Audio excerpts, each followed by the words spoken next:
hide, and fight. Run, hide, and defend. Run, hide, do what you have to do.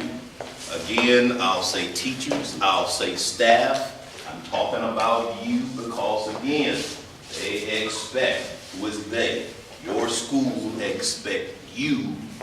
If something happens, they're going to look for you. They may not like you. They may think you're worthless. But when something happens, they will be looking for you to do something. But terrible things can happen, and terrible things can happen to good people. I like Lieutenant Colonel Dave Grossman. Look him up. He talk about the sheepdog and the wolf. You shake your head. Now, believe it or not, everybody sitting in this room, you fall in one of those categories. I'm a sheepdog. The wolf is the bad guy. The wolf is definitely the bad guy. We supposed to be the sheepdog. The school, the staff, they're the sheep. A lot of you principals really don't believe bad things can happen. When I talk to those principals, just because it has not happened, they really think that it will not happen at their school. I hope in their career it does not. I'll say it once, I'll say it again. Will you be able to recover? Think about those babies that you have a relationship with. You know, and I say the babies because, like I said, those elementary schools, middle school, high school, there is an officer on campus. You know, regardless how you feel about him, there is an officer on campus. And I believe that if something happened, that officer trained to engage. That's the way we're trained. I think something is wrong with police. We hear gunfire, we run to it. I'm pro-police 210%. Even now when I go to the restaurant, I sit in the corner, I watch the door. I can't eat for people walking close to me. I'm looking up. My wife said, relax. There's no time to relax. I'm at heightened alert all times. I always have my tool with me, whether you see it or not. It's with me at all times, because the day that I leave it at home and something happened and I don't think I will be able to live with that. I really don't think I will be able to live with that. So when you see me at your school walking around with it on my side, hey, I'm comfortable. Hey, you disarm me, I have a problem with that. You know, I really do. But what I'm trying to do to the security personnel, I'll give you a better understanding. There's nothing I can teach you during this session. If you know, I'll use me for example. I'm old. I'm set in my ways. Ain't too much you're gonna teach me at this age. But I'm trying to put you in the mindset again that it can happen, and depending on how you respond to it, when we get to the first 30 seconds, you will understand when I have you down here in the hot seat and give you 30 seconds to react to a situation. And then the audience here, you will critique them, because no matter what you do, no matter which decision you make, it will have an adverse effect on the outcome of that situation. That's just the way it is. That's the way it is. So I'm trying to get you in the mindset, even though it's low volume, you may never, and when I say active shooter, but it's more than an active shooter. You know, we think active shooter, but anything can happen on your campus. And I said the crazy husband, the crazy boyfriend. I'm repeating it because I want you to get it. I want you to get it. BTW. I was on the police department when the crazy man dealing with the young girl he shouldn't have been fooling with. Go ahead. She messed his head up. Fool Mary. And then he go, the young girl, and then he shoots her. Come on, man. What if you was there? I missed that. My wife was actually working at Booker T. I was with a black car, CRU. I dropped her off 2 minutes before that happened. If I would have rolled up on that, that dude never would have seen me, because I was in an unmarked black Dodge Charger, just looked like your average Dodge Charger. I was in uniform, but I would have had to engage in that. We don't know. But Booker T, the thing I like about BT, they in the morning, they don't let the children stand around out front. When you get there, you go in, somebody says, shh. But I know you're just telling me to be quiet, but it's all good. So we have to be ready for these low volume, high impact incidents, and get it out of your head that I am just talking about an active shooter, because I'm not. A person with a machete is just as dangerous as a person with a butcher knife. To me, I think that person is more dangerous because they get close enough to, you know, but that's just the way I think. Say hello to my little friend. We all know Tony Montana. The word intruderology. Think about an intruder. This is a real word. When I saw it, I said, that's not a word. Intruderology. But it's the study of active shooters, of violent intruders, and the process of protecting people from them. And believe it or not, again, your job is to protect your school and your staff. First line, they look for you. Again, this training is not going to address any kind of preventive strategies. Again, there's nothing that I can teach you, nothing that I can teach you that's going to prevent it. But what I'm trying to do is get you in the mindset, get you to focus on what will happen if. Play the what if game. If you don't play the what if game, when I'm driving down the street, I ride with my doors locked. My weapon is always right here. If it's not on my side, it's right here. Because I do know that the bad guy will come up to you at a red light. If you don't do this, you better start. What if he comes up and smashes your window, or you just going to freak out? My thing is, I want to play scared to get his mind off. You know, I don't want to be bad. Play scared. Long enough to get my hand right here on that 40 cal. But he's going to be pointing at you. And God forbid, where is Brantley? Brantley has a story, and I'm going to tell the short version of it, when he was a pizza driver. Boys from New Orleans jacked him up. And Brantley used another method, true story. He negotiated with him. Because it's hard when you have one over here with a gun, one over here with a gun, and one in the front with a gun. There is no time to be a hero. It's not always you at your school. If you don't play the what if game in your everyday life, I'm telling you, and it's about muscle memory up here. You do it so much, it becomes second nature. Like I said, I sit in the back of the restaurant. I sit to where I can see the door. My wife tried to sit. Well, what are you sitting there for? You're not going to even tell me when somebody walking up on me if my back is turned. So my thing is, it becomes second nature to you. You do it just like, just something you can walk through your house. Guarantee you, if you've been in your house 5 years or more, you can walk through your house in the pitch black dark and not run over anything. You know why? Because you done did it so much with the light on. You know, how many of you men get up in the middle of the night, go to the bathroom, you don't turn the light on because you don't want it to hurt your eyes, and then you want to get back to sleep as quick, because you know you can't sleep all night without getting up going to the... So, you know where that restroom is without turning on the light. All that is from memory, because you've done it so much. That's the way you should do every day. That's the way you should practice things at your school every day. So when you encounter a guy like this, you're not going to have time to negotiate because he's not going to be negotiating with you. We all know who this guy is. But if you ever you have a violent intruder, there's something in your school, you will have to react. Again, first 30 seconds, we're going to talk about it. And then I will see. So sleep through this part. When it comes time for the first 30 seconds, you miss this, you're not going to know what to do. But it's going to be okay, because your peers are going to be looking at you when you're right here, and I show you first 30 seconds. But what you do within those first 30 seconds, it will determine whether you live or whether others live or whether they die. The first 30 seconds of a crisis, and I always say, you need a plan. Plan does not have to be complicated. You heard that earlier. It does not have to be a complicated plan. What you going to do? You're going to run, try to get away from it. You're going to hide somewhere, nowhere to hide it here. Or you're going to fight. And I always say fight is what? Defend. Defend yourself. Because if you know you're going to die. Think about the people on the flight during 9/11. They knew they were going to die.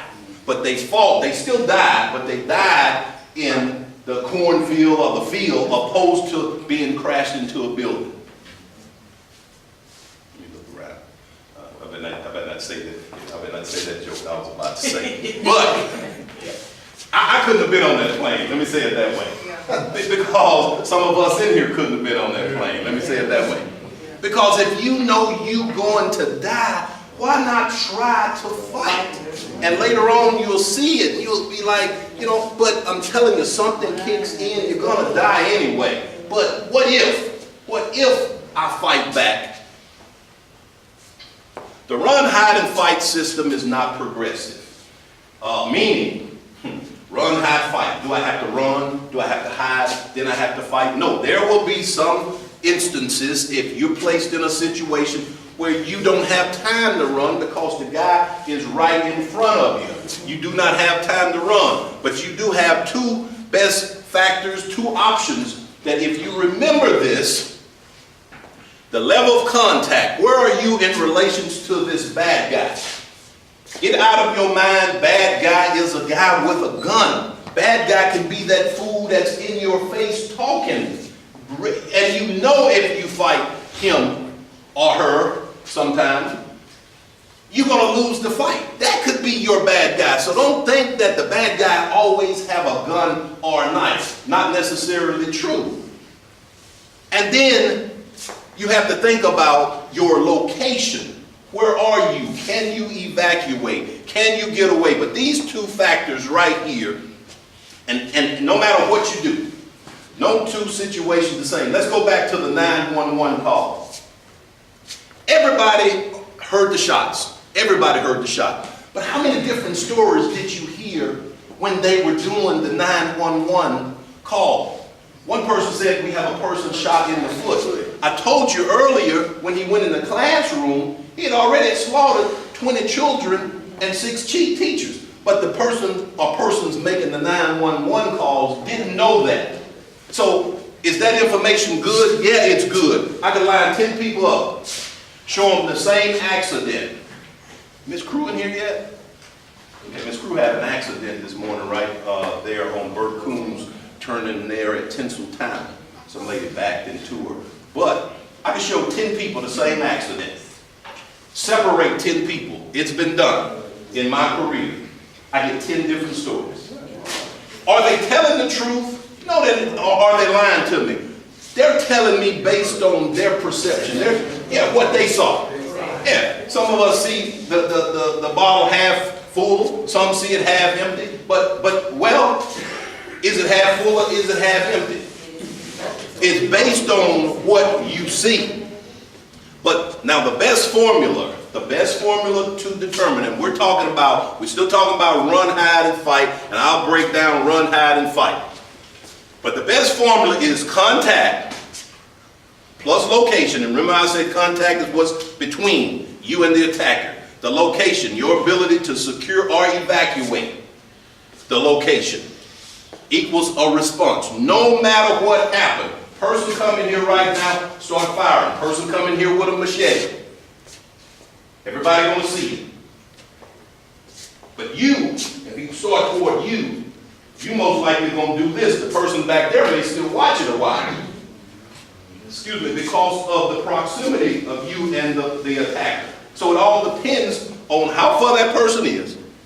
What can you do? Your location, your response. Let's talk about contact. And that's the most critical element in determining a response based on an active shooter. What's between you and this person? What is there to stop? You have a chair. Okay, you can get away from that person, maybe a little bit if you're pretty fast. If you're not, pretty slow, then you're going to get caught. It's just that simple. Person coming here, and I have to use shooting because that will move us a little faster than anything other than a crazy person coming in here just talking noise. Person coming in here rapid fire, spraying the ceiling. I think JC gonna be the first one out because he's up at the top on that side. Over here, Mr. Taylor and Ms. Oliver are gonna be the first one out. But if I'm over here, well then I need to do something, you know, to get out of here, leave y'all in here.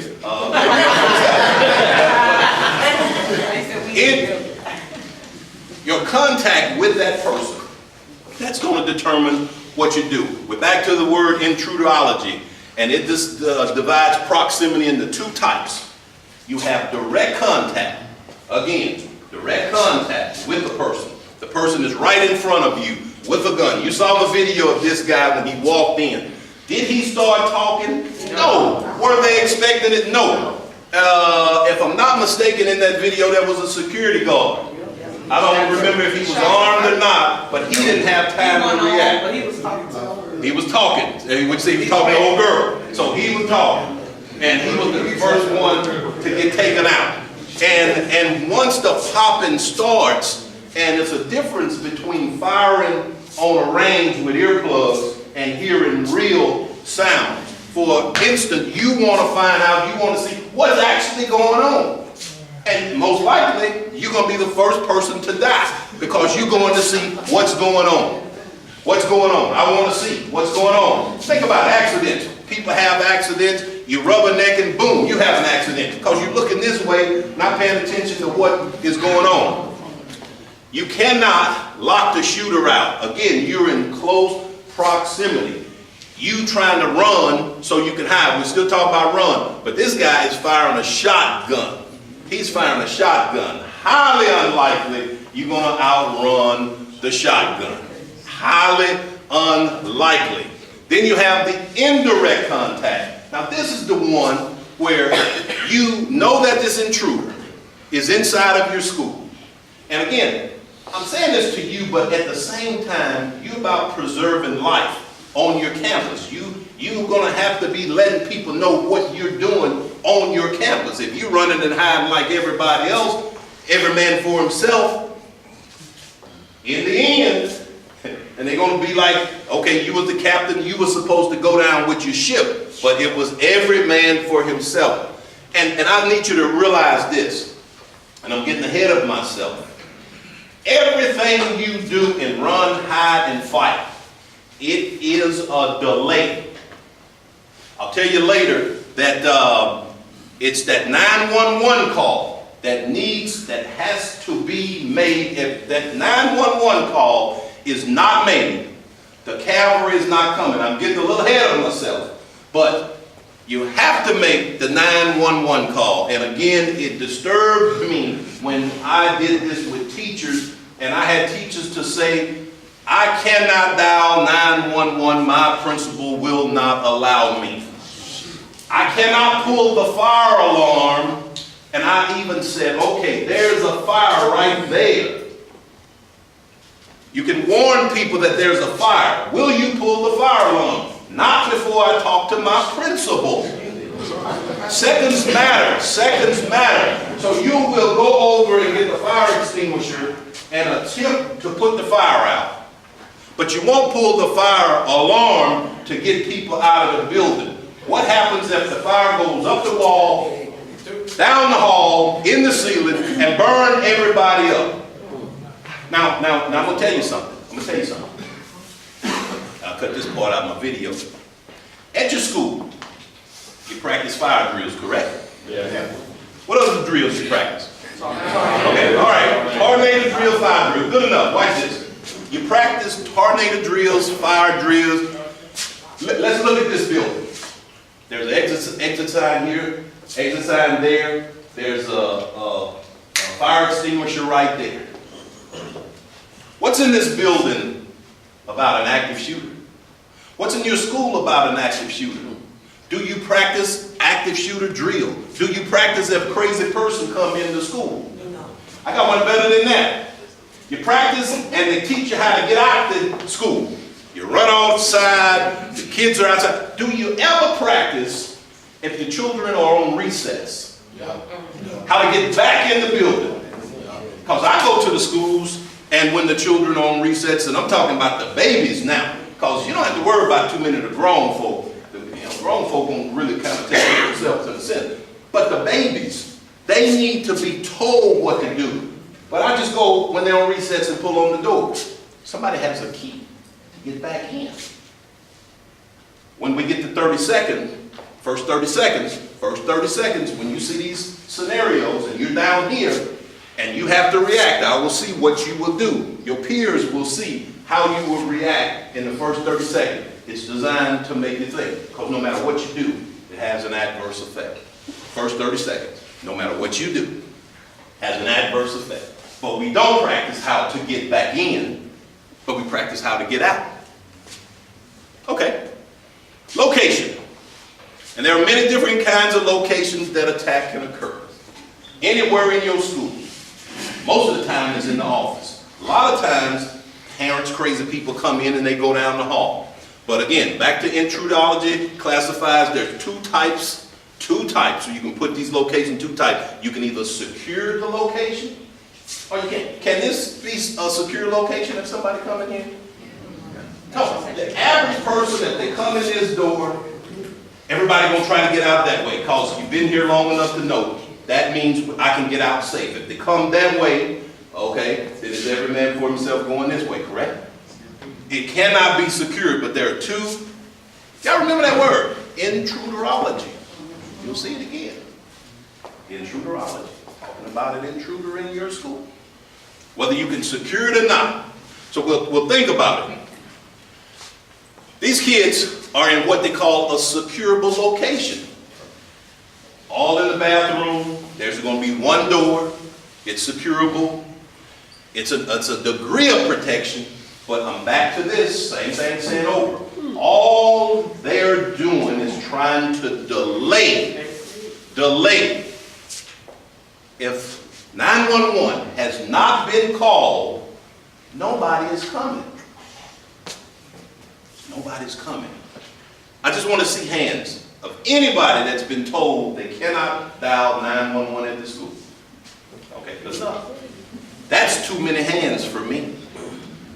If you can't pull your fire alarm if you see a fire, I got a problem with that. Pull the fire alarm. Let's deal with them later. Dial 911 if there's a problem. Let's deal with it later. You're not going to lose your job. Let's deal with it later. Because when it hit the fan, somebody will be a scapegoat. And it's always the lowest man on the totem pole. Always. So if you don't do anything, you're still going to get dinged for it. But I'd rather get dinged for doing something in good faith. Because in good faith, acting in good faith, even the law says when you act in good faith, yeah. So I'd rather do it in good faith. And you have this non-securable location. A location that offers no protection. You hiding in a closet, you hiding over here, you hiding behind this wall, somebody come in with a gun. If you don't plan on defending yourself, then we have a problem. You should have left. And you're not going to hold me up if you don't want to go. Because I'm leaving. Anybody want to go with me? Let's go. Because if you can get out, then you get out. Safely, if you can get out. Your response.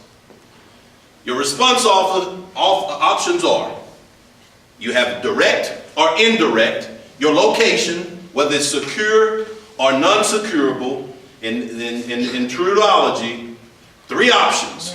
Run, hide, and fight. Run, hide, and fight. Run, hide, and fight. Run, hide, and fight. You hear it, run, hide, and fight, run, hide, and fight. Run, hide, and fight, run, hide, and fight. And now that I've wasted an hour of your time, are there any questions about how I can waste a few more minutes? Mr. Hall. I know I'm not going to like your response. But he's going to ask it anyway. That's right. Why don't you go to the people and tell them what makes you comfortable that also might make us comfortable? You said you always got it on you. Always. And that's what makes you comfortable. And we know you're not comfortable. I wouldn't leave home without it. Now, I've talked, but again, it's over my head. Okay. It's not going to happen because in this room alone, I look around, we have so many different personalities. What makes me mad may not make you mad. Right. What scares me may not scare you. Remember I said acting in good faith. Yeah. There's some of us sitting in this room, if we had a gun, first time somebody come up, yapping, you'll tell them, man, you don't back up, I'll bust a cap in your head. I know that, so we can't have that. That's a very I would like to start off, listen, I would like to start off with at least a can of mace first.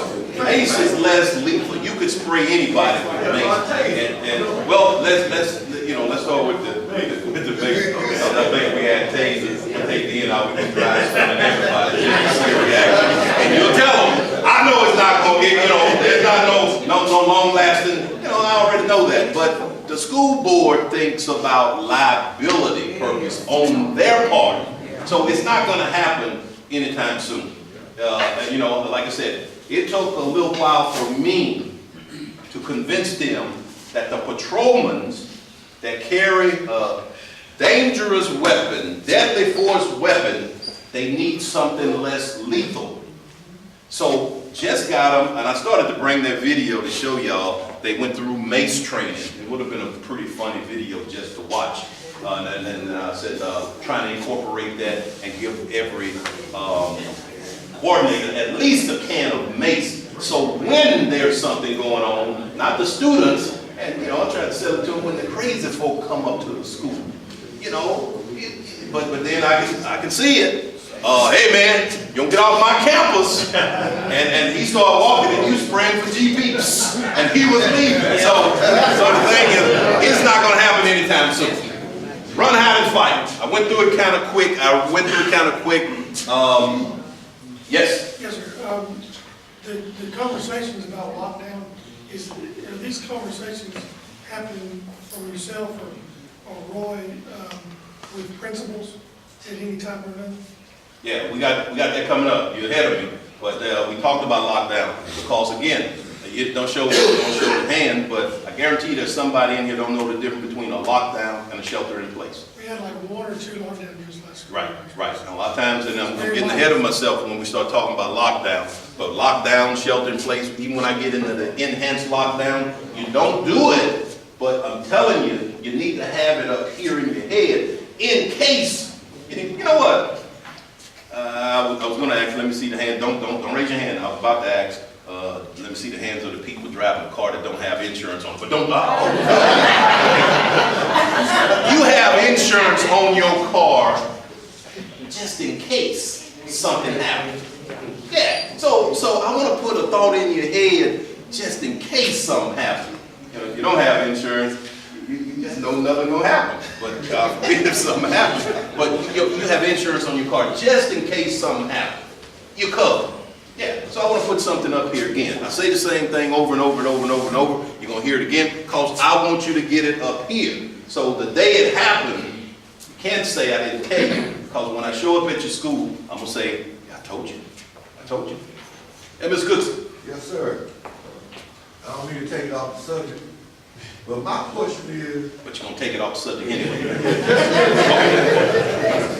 Okay. I know this probably not going to ever happen in Caddo. Okay. But I've heard, read in the news and on the internet over recent months about Texas and other places and college campuses where they're trying to get teachers and whatnot to carry weapons on campus.